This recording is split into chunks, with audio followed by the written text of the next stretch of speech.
ଭାଇ ଅଛନ୍ତି? ଭାଇ ନାହାନ୍ତି? ଡ୍ୟୁଟି ଯାଇଛନ୍ତି। ଆଉ ଆସିଥିଲୁ ଗଣେଶ ପୂଜା କଲେକ୍ସନ ପାଇଁ ଆସିଥିଲୁ। ଏତେ ଦିନ କାଲି ଆସିଥିଲୁ ଯେ ଗୋଟେ ଦିନ କହିକି ଦେଇକି ଯାଇଥିଲୁ। ଆଉ ଟାଇମ୍ କାମ ଅଛି। ଆଉ ଭାଇ କହିଥିଲେ ରୁମ୍ରେ ଦେଇ ଯାଇଥିଲେ।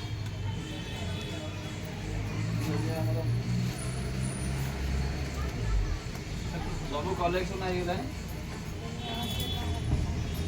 କେତେ ଅଛି? 1000 କ'ଣ ହବ? 1000 ଆର ଥର 1000 ଗୋଟେ ହେଇଥିଲା ଆଉ କିଛି ଦିଅ। ଏତିକି ହବନି।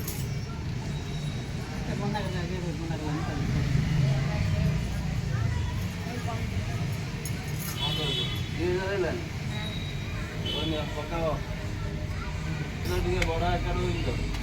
ଆଉ ଆଇଟମ ଗଲେ ଆପଣମାନେ ଜାଣିବେ ହେଲା। ସମସ୍ତେ ଆସିବେ ପ୍ରସାଦ। ଚାଲ ଯିବା ଆଉ ଅଲଗା ଜାଗା ସେପଟ ସାହି କଲେକ୍ସନ କରିବା ଚାଲ। ଆଚ୍ଛା।